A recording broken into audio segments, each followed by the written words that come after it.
is Athenar from Midnight, and you're listening to FANTASM Podcast. FANTASM Podcast, your one-stop shop before you drop.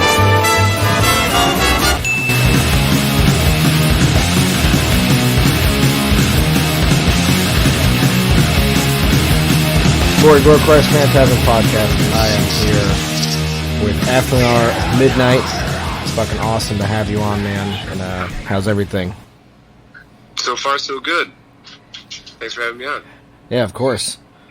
And we're here to talk about Rebirth by Blasphemy. It comes out January 24th on Metal Blade Records. Very excited about that.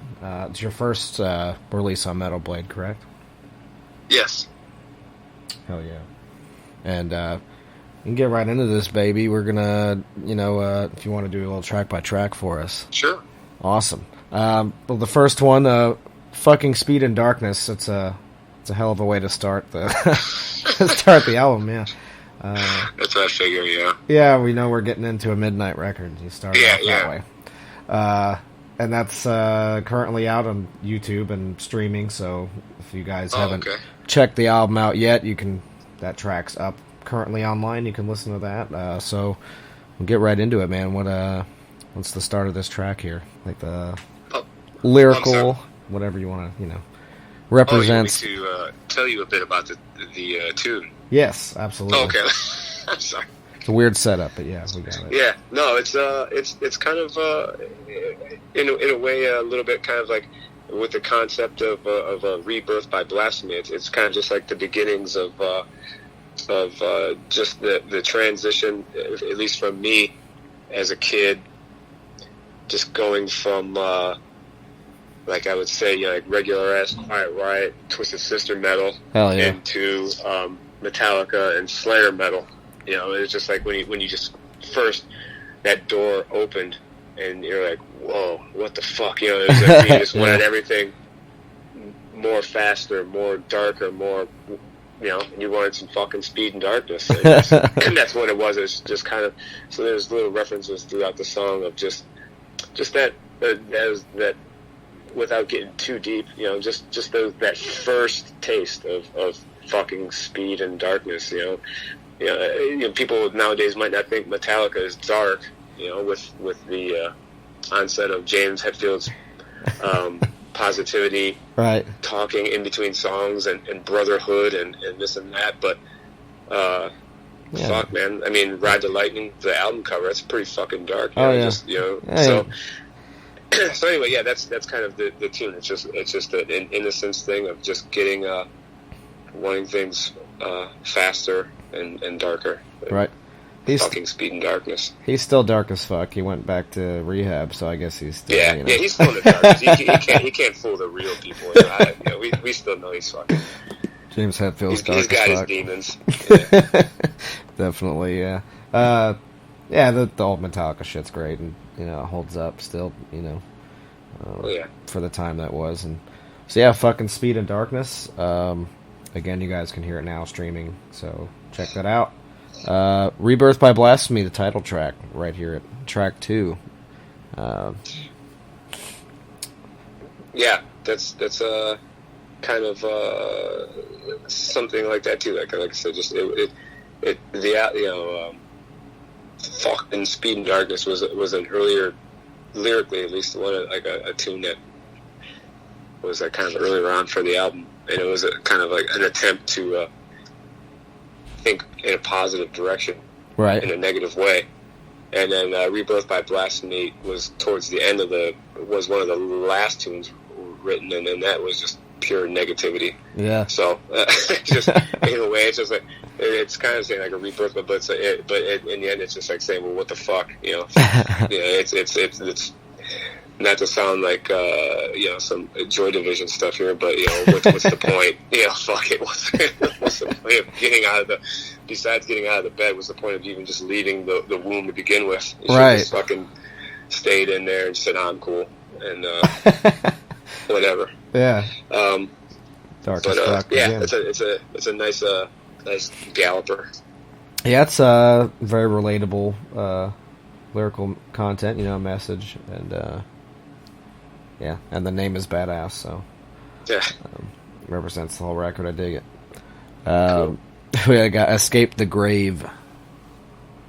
Escape the Grave. Okay, yeah. See, since we're talking about positivity, that was the first tune written for the album, and that's kind of like that's what it is. It's that was my attempts to be positive and escape the grave. And just not think about death and not think about mortality, and just do what you're supposed to do in life. Right. But like I said, that can only last for a little bit while you're on antidepressants, and then once those wear off, then you're back to reality of fuck it. Here I am, how I was fucking made. That's fucking relatable, man. No, get into that, anxiety and just like fuck. Why I always thought of it as this. There's we exist, which is a very weird thing. But you have to live amongst existence. Yeah. And that there's a difference. Existence is pointless, but living is what makes it valuable. True. True. Yeah, that's kind of. It's some people learn that later, some people learn it earlier, but either way, it's some people never learn. So that's why we have metal. Yep. Could just rage it out and say fuck it. Yeah. Probably my favorite. I always try to pick my favorite song without hearing it first, just based on the title. Mm-hmm. And Devil's Excrement is just perfect. It's an amazing name. So I'm always like, that's probably gonna be my favorite track, just by reading it. That's cool. That's funny. One of my best friends that he kind of like started. We'll put out the first Midnight record, right? Omid, and so it's kind of like had these side jokes and stuff. So when he first heard the album, that was one of the titles that stood out to him. He's like, "Oh, okay, I see where you're going. Not just you're just throwing anything against the wall. Well, not some devil's excrement, whatever, devil shit, whatever. I see what you're going after here. Just throwing anything out of there." Oh man. But I think it has a nice ring to it too. It has those same vowels in there that the Led Zeppelin, Black Sabbath, Devil's Excrement. Yeah, you got to make it classic, and then you can have Devil's Excrement 2 and Devil's Excrement 3, Yeah. Start putting that on the records from now on, make it your little, classic rock track where it's got Unforgiven 1, Unforgiven 2. Yep. There you Devil's go. Excrement 3. Yeah. Van Halen. Where's he going to take 2. this Devil's Excrement?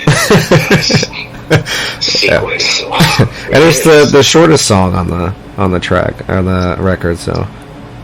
Yeah, it gets to it, and it says what it has to say about keeping track of your bowel movements and being overly obsessive with your digestive system. It's the quickest excrement of the album. That's good.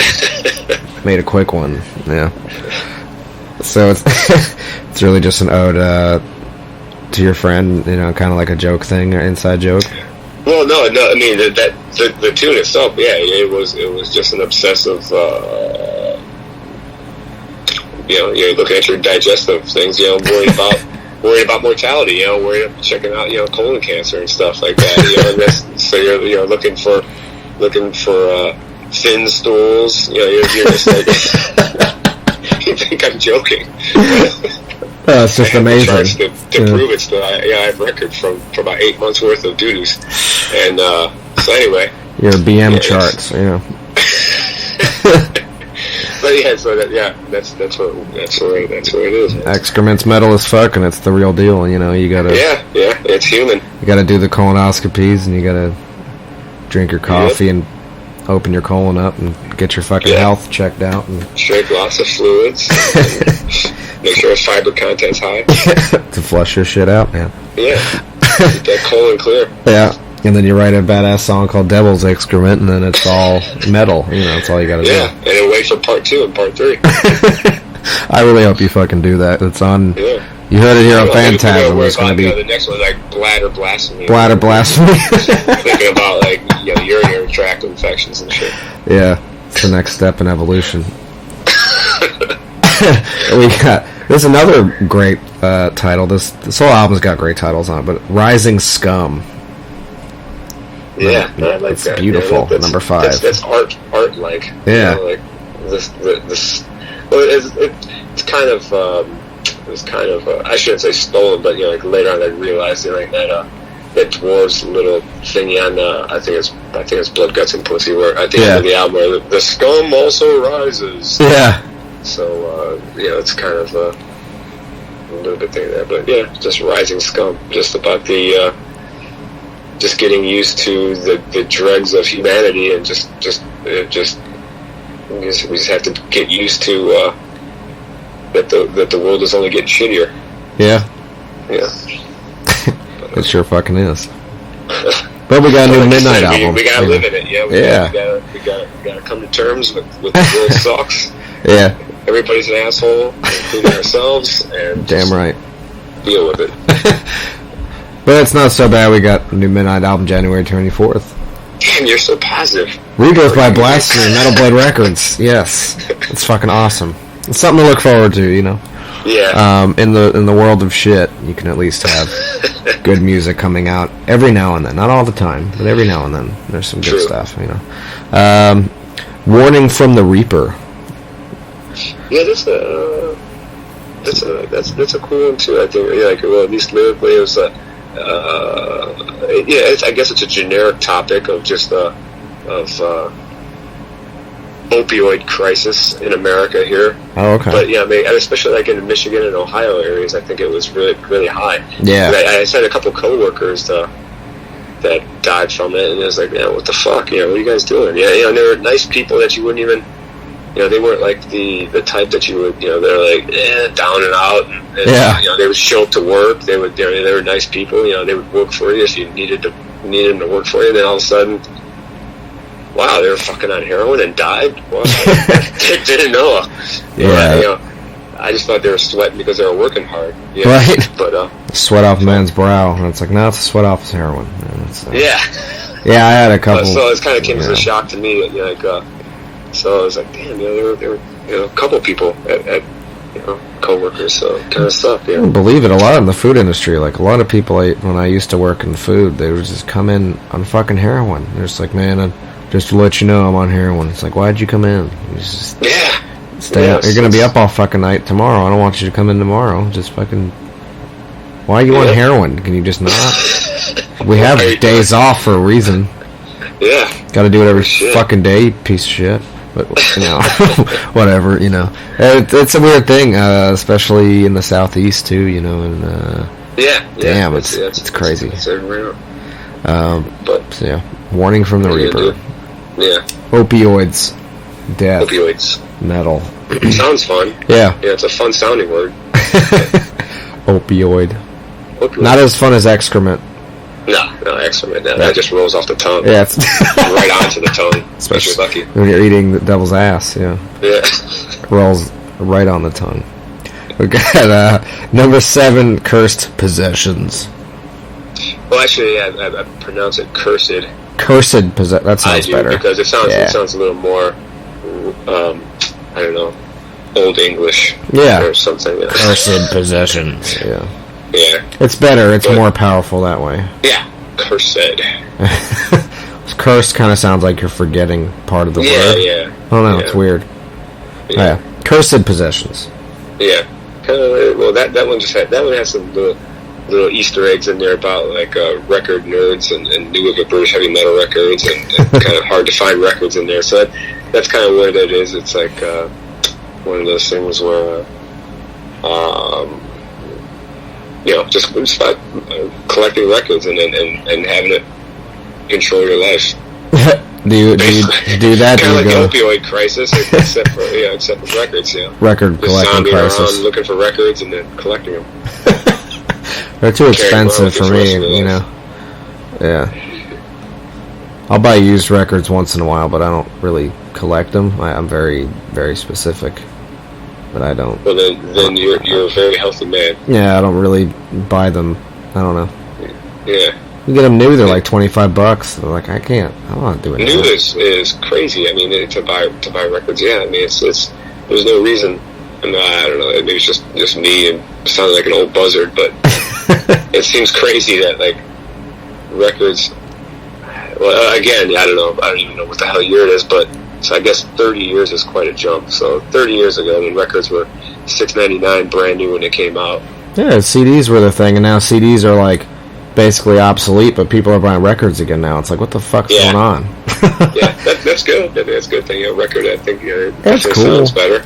It's got more of a value to it because, I mean, you have like the whole presentation of it and a lot of the. I think it just demands more from the listener too. When you listen to a record, sure, it's something you have to get up to flip side to. Yeah, you have to listen to the record rather than just like a CD and skip around, or even, I don't know, however people listen to it on their computer or something. And you can't play it backwards and hear what the devil has to say. Right, that's stupid. That's right. It has like meaning. It's got so much replay value, Yeah. Plus a CD, I mean, people, everyone, everything. I mean, I couldn't wait to do that when I was a kid. When I first heard about that, Led Zeppelin 4, they were heaven backwards, and immediately, I know I heard him say, "I love Satan" in there, so it's fun. Help me out. Maybe that was all you needed to set you on your metal journey. Was that moment? Raw Attack. What do you think that one's about? Sounds like wrestling to me. I don't know why. I know it's not about that. Raw. Yeah, it's Raw. Raw Attack. But it's about sushi, I think. Yeah, that's what it's about. That's amazing. Yeah. The mercury's rising tonight. Man, hell yeah. That's poetry. It's the mercury levels are rising tonight. It's not like the mercury temperature. Mercury it's like the levels of mercury in the fish. Yeah. Yeah, shark's really high mercury. I've had shark fritters in Baltimore before, and I was like, you can't. Shark fritters. They were fucking delicious. And they were like, yeah, you want to eat too much of that. There's a lot of mercury in shark meat. I was like, well, good thing I just don't eat shark every day. I don't, I battle sharks every day. Fuck sharks, but I'm not trying to get. I wear protection so I don't get mercury poisoning. Yeah, you're good. So it's about sushi, Raw Attack.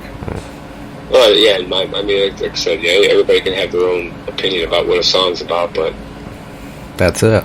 For what I was coming from, it was about health. I was concerned about colon health and devil's excrement. I'm concerned about not eating red meat and eating more sushi and Raw Attack. Man, you want that? Want your fish raw? It's amazing. Then the Sounds of Hell. That's a good one. Yeah, that was just about that was musically. I mean, it might stand out as a little different, because it was like that how Iron Maiden can get real gay, and play real major, but somehow they make it heavy metal. It's not all Black Sabbath where it's like diminished chords but Iron Maiden can play straight 1-5-4 chords with major things and make it sound all happy and jolly and queer, but still metal. So that was kind of like a thing. I was like, okay, I can maybe that first Iron Maiden, where it's still really sloppily and raw and rough sounding, but really jolly sounding, and then just sing about voices in your head telling you to do bad stuff. Yeah. So there's sorcery and all kinds of crazy shit. That's a cool one. What's your pop song? Yeah. What's your favorite Iron Maiden record? Iron Maiden record. I'm somewhat of an Iron Maiden zombie, but I'm somewhat of an Iron Maiden hater too at the same time. I feel that. So I really love everything, but I know when it sucks, but I still like it. Sure. Kind of thing. Yeah. But I generally go for the Paul Di'Anno era. So I love Paul Di'Anno, man. I do. The first album, just to make things simple, is the first album is great, but the first album that I heard, and it was the current album at the time, was Peace of Mind. It's great. So when I was a kid, that was the first one I heard. So that's the one that's kind of like most special to me, I guess, and the one maybe if you would say like I play the most. Peace of Mind just is probably my favorite. As far as like personal. Yeah, it's nostalgia too, you know. Yeah, that's what you got. Yeah. Hell yeah. But the sound of it, just the opening of it, those guitar sounds, I know it's great. The leads are awesome. Yeah. So what's yours? I like Seventh Son. Really? Yeah, oh yeah. Interesting. It is was that the most current album at the time when you first heard him, or was it No, I just I'm trying to remember where I heard it. But I heard The Evil That Men Do. I don't know if it was on. I have no idea. Just first time I heard it, I loved it. Yeah. Interesting. It's not even the first album I heard either. That was just the one that really clicked with me. Yeah. That was the first time I saw him was on that tour, actually, though. Oh, that's sick. Yeah, I saw, I went to the Maiden England tour. It's the only time I've seen them. And I'm younger, so it's not the original one they did. It's the one that they did, like, in 2012 a couple years ago. Or something. Yeah. Yeah. That was and a good tour. then they redid that original Maiden England set when Seventh Son came out, so they played most of that album. Actually, I think they played the whole album. Yeah, that was pretty much pretty incredible, to see that. It's like the time to see them, I saw them play my favorite album, so it was cool. Yeah, love that one. Tour. Love Peace of Mind. It's good shit. So yeah. The Blaze Bayley things I can still kind of do without. I give them a chance every once in a while. I was like, okay, I gotta go back to those Blaze albums, and they're still not easily digestible for me. Yeah, I don't know why. But I just haven't. I don't know. The Diano stuff I love, I really do. Diano, or the Blaze Bayley, I'm not sure. I just never really clicked with me musically. Kind of goes with the Ripper era, Judas Priest. Yeah, I do like Virtual. Virtual 11. Yeah, that one I do kind of like. Yeah, see, I gotta give him a chance. I give him a chance every couple of years, so it's not like I neglect him, but like X Factor. What's the other ones? I don't. Those are two. I don't know. X Factor, Virtual 11. Yeah. Into numerology at the time. Ed Hunter. Ed Hunter. I think that was like the kind of a greatest hits thingy. Or something like that. Yeah, all that stuff. But yeah, back to Rebirth by Blasphemy. Did an Iron Maiden break. That's right. Yeah. The last track, You Can Drag Me Through Fire. What do you think about that one? That one. Interesting. Yeah. That one. I really like that one. Are you giving someone permission to drag you through fire, or is it saying? Yeah. That's kind of what it is. It was kind of like, well, I've already made it this far. I might as well just, fuck it. I'm stuck now. I've already. Might as well drag me through fire. Yeah, kind of. That's what it is. It's like, well, I guess I can deal with the whatever's, like kind of like what do they say, that like that dude in Platoon, the movie. Yeah. Where he says everything after you do now is gravy. Once you get out of Vietnam, your whole life is gravy. So kind of that thing. Like if you went through one hard thing or whatever, then the rest of the shit should be pretty fucking slick and easy. Who says that in the movie? Is that Keith David that says that? Keith David, yeah. Yes, he's my favorite. Yeah. He's fucking awesome. I'm actually trying to get him on the podcast. That would be fucking cool. Really? Just hearing his voice is. Yeah. He's just got that voice, man. That tone, yeah. Fucking that's cool. Tales from the Hood shit. Yep. It's fucking awesome.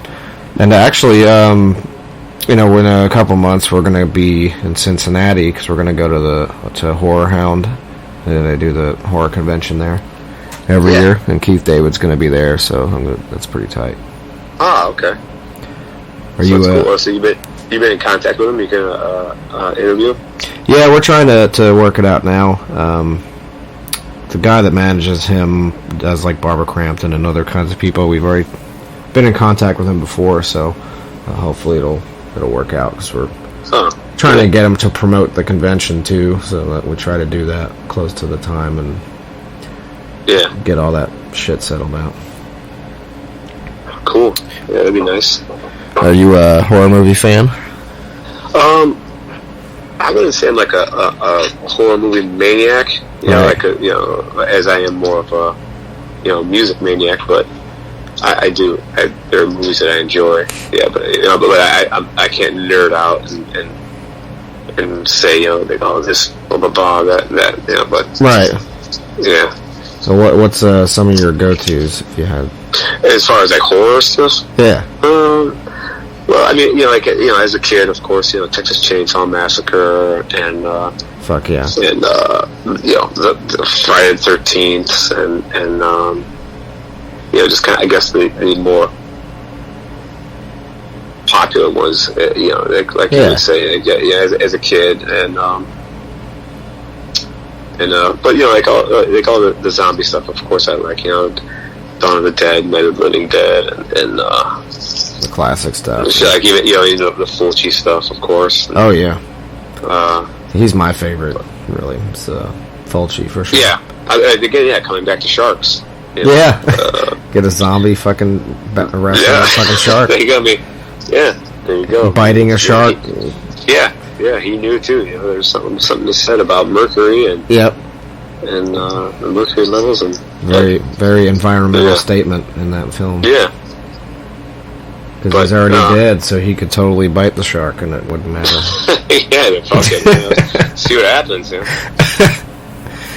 Fulci stuff's good. As far as Italian, he's my go-to. Texas Chainsaw is they actually just opened the original house where they filmed it, and you can stay the night there and shit. Oh, really? Yeah. That's kind of outside Austin, isn't it? Think so, yeah. Yeah. So you can go there, and I think you can like watch the movie, and then you can like stay the night. It'd be kind of. Yeah, that was cool. Just seeing that, like as a kid, man, it was just kind of fucked up, just like, yeah. How like grainy it is, and then like hitting around the head with a fucking hammer and stuff. It was just like, wow, that's kind of weird. The crazy thing is how they shot it too, because the people filming that were miserable in the heat. It was like a lot of what you saw on screen is like really them just being fucking pissed off and scared anyway. Yeah, it comes through. Yeah. Last House on the Left. That's another good one. That's by a fellow Clevelander. Yep. Sean S. Cunningham. That did. He did Friday the 13th. Well, he's who directed it. Yeah. Or did he direct it, or was it the what the hell is it? Wes Craven. Wes Craven. There you go. Yeah. Sean S. Cunningham, I think, produced it. Yeah, he produced it. Yeah, Wes Craven wrote and directed it. Yeah, but just the kiss your pants. Just to hear somebody say kiss your pants is I mean, that movie's just so fucked up too. I mean, it's just one of those things where if you recommend it to like a young person, you might get arrested. Like, hey, check this movie out. Yeah. Okay. Especially nowadays. Watch list or something. Back in the 70s, people were like, what the fuck? I think that was the movie where they had to say, keep telling yourself, it's just a movie, it's just a movie. Yeah. And, that was the line. How fucking crazy it was back then. Yeah, acid won't help you now. That's classic. And the remake was actually decent. That came out. Is it? So yeah. I never did see the remake of that. Came out in like 2006, I think. And, it was actually pretty damn good for what it was. Interesting. Surprised me, Yeah. There's a lot of remakes, I won't even watch them, but... Yeah. I watched the remake of... Well, it was kind of like, I guess, I don't know if we would call it the reboot, maybe, of that Friday the 13th ones. Yeah. And I thought that one was it's decent, you know? fair. Yeah. I mean, well, just because, like, if only for the scene when the woman, you know, starts screwing the dude and takes off her top, and then he says something like, "Your tits are stupendous." Yeah, yeah, just for that scene alone, it was like, okay, stupendous. This movie just went down a few on the Rotten Tomato meter. It just went down, you know, about some percentages. Or maybe up. It depends on how you critique things. They're like, that's the best line in the movie. I mean, it possibly is. You know. Yeah. It's the most memorable line in the movie. Memorable. There you go. Yeah. It wasn't actually that, and Last House on the Left. The remake of that came out the same year. I think those are 2009. So they came out. That was like whenever they were rebooting everything. Yeah. During the Hollywood strike. Writer strike. Yeah, they're like, fuck it, let's just redo everything. It'll be fine, we'll start over. Start from 72 and up. And make 100 more Texas Chainsaw movies. Those are actually decent. Some of the newer ones, they've never really been terrible. It depends, like the Leatherface character is cool enough to where he can kind of carry a film. Yeah, that's the thing. The only thing they're going for is just like, okay, well, the brand of Jason, Freddy, and Leatherface. As long as teenagers played by 30-something-year-old actors getting killed, that's all you need. You know, that's what makes the horror movies go round and slasher films. But yeah, well, dude, I appreciate your time, and this has been fucking hilarious. It's been a blast, and cool. You can get. Well, I appreciate you appreciating the time. Absolutely, man. The Rebirth by Blasphemy by Midnight comes out January 24th on Metal Blade Records. And dude, this has been fucking awesome. I really appreciate your time. Cool, man. Thanks for listening to the record. Of course. Well, we sure hope you enjoyed your time at Phantasm. Thanks for stopping by. And remember, we're always watching you.